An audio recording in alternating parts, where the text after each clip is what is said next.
Welcome to the second quarter of game number 5 between the Alaska Aces and the San Miguel Beermen.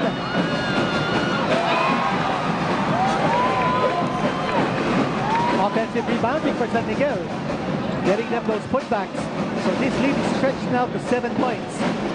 San Miguel very active on the offensive boards. They've got the rhythm going. Meantime, let's go to Magoo.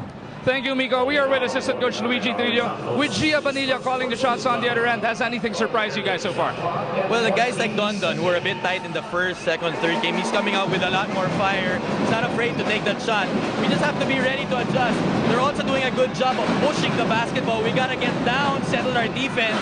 We know their plays already. We gotta protect. They've got 28 points so far here in the first quarter. Thanks for your time and good luck the rest of the way, Coach Luigi. Let's send it back to Miko. Maraming salamat, Ginoong Magoo Barjon, sa ating mga mata. Dyan sa bench ng Alaska. Patricia, on the other hand, will be watching over San Miguel very closely throughout this ball game. Back on the floor, here's Kabagdon. Over to Washington. Shot clock down to 9. Washington fires, no go. Papik ni Pinisi, napulo ni Erwin Santos. Bagong shot clock for San Miguel. Here's Kabagdon. Fires away, no go. Another rebound for the Beermen. Anytime you give up 3 offensive possessions, you're bound to get hurt. Coach Tim Con calling an early timeout here. Lead us balloon to 9 points. He wants Alaska to stay closer to San Miguel. And it's a Handy Fix 30-second timeout brought to you by Handy Fix. Ang first aid ng bahay mo, Bonzo and Seals All. What can you say about the energy of the Beermen here in a must-win game? Well, the intensity is very clear. For San Miguel, back against the wall, they have no recourse but to play this way. And they're doing a great job, especially underneath the boards. That's been a trump card for San Miguel. If they are able to control the boards, then they're able to take tempo. And for them to be able to get second chance points, that's a bonus. And over the last 3 or 4 possessions, we've seen San Miguel grab those offensive rebounds and make the putbacks. Of course, you're looking at the Barrios clan. Everybody in attendance. We also saw the Sarmenta clan, I think, behind. Oh, I think they occupy 2 rows. Takta lang sila.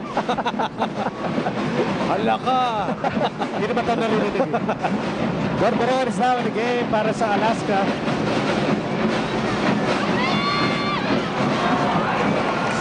And Simpson now in double figures with 10. I haven't seen Diamond Simpson get a breather here so far. Coach Tim Con. Ito yung mga tinatawag ng coaches na dinidiin. Just trying to make sure that Alaska's lead is not balloon, and that's why it's still inside here for Alaska. Here's Antoneros with 8 points in this ball game. Inside Freeman, that's a good pass. But Freeman misses the layup. Wala na ko ni Reyna Lugnatan. Freeman could have gotten the foul right there. But I think he's realizing that San Miguel needs him more on the floor than sitting on the bench. Here's Lugnatan. You got to defend the ball screen. You got to rotate better than that. Alaska's scored 4 points after being down by as much as 9 early here in the second. Actually, Diamond Simpson makes that play possible. The defense, the interior defense of San Miguel is so focused on Simpson that it allows slashers and big guys like Reynel Lugnatan to come right down the middle to score. Better defense here by Alaska against Don Ontiveros. No more catch and shoot opportunities. Ontiveros burned them for 8 points in the first quarter. And let's see, is this an offensive foul call? It's a blocking foul called against Diamond Simpson. Yep. So second personal, laban kay Simpson, as we see the first appearance of Joseph Yo. Well, the way this game is being played, so fiercely fought, I don't know whether Coach Tim Cohn will want to gamble on Diamond Simpson to be on the floor for too much longer. He's got 2 personal fouls. You don't want the key to your offense and defense saddled with foul trouble down the stretch. Here's Penisi for 3. Yes, sir! Nick Penisi comes to life here in Game 5. And that's his first 3-pointer converted here in this series. In fact, his high gain in this series was just 2 points. Only the 5th point of Nick Penisi in the entire series. Meantime, he's the Swiss Army knife of this Alaska unit. Shot clock down to 4. Shot clock down to 2. And Simpson misses it. You know, Not Penisi's a good effort, but right. But it's going to be San Miguel ball. Penisi is giving Diamond Simpson that jump shot. He's giving him the comfort to take that jump shot because it's a low percentage shot for Diamond Simpson. You don't want Simpson coming in close to the basket, getting the ball without having to put the ball on the floor and going up for the shot, because if he doesn't make the layup, he's going to go to the line. And by the way, Simpson is now sitting down. So this is exactly the point we were making. You've got 2 personal fouls. You don't want him to foul trouble down the stretch. Joseph Hill for 3. Here's Madasher. Alaska down by 8. Tenorio is open. He fires a 3. No good. And Penisi clears another rebound. Takbo na naman ng San Miguel. Here's Jonas Villanueva. Tio back to Villanueva. And Villanueva will organize here. 15 to shoot. Washington has been asking for that ball. He was being guarded by L.A. Tenorio. Now there was an early seal, and Jay Washington here talking to Jonas Villanueva had that inside position against the smaller Tenorio. But sometimes if you have the basketball, it's a different angle that you're seeing and the recipient is seeing. Especially so if there's ball pressure, it's difficult to pass. But we have to remember, Jay Washington had a poor game in game number 4. He wants to come out here to help San Miguel's cause, and that just shows that he is a very good competitor here for the Pyramid.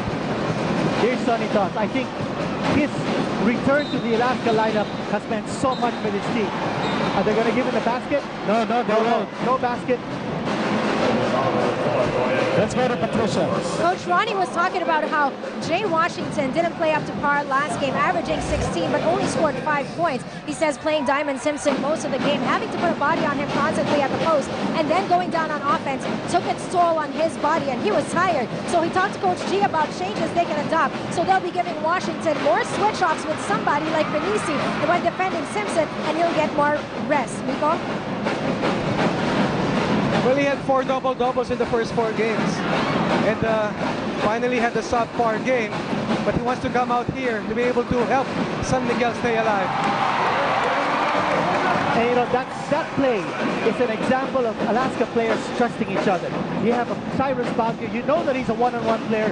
He creates, he drew the defense towards it, but he had a vision to pass to an open man for the high percentage shot. A swipe by Baguio. Baguio on the move. For the share. For 3. Yes, sir! And if you're Coach Giovanilla, you do not want this run by the Aces right now. They're controlling the tempo, but in the last few possessions, Baguio making it happen for Alaska. Alaska within 3 points.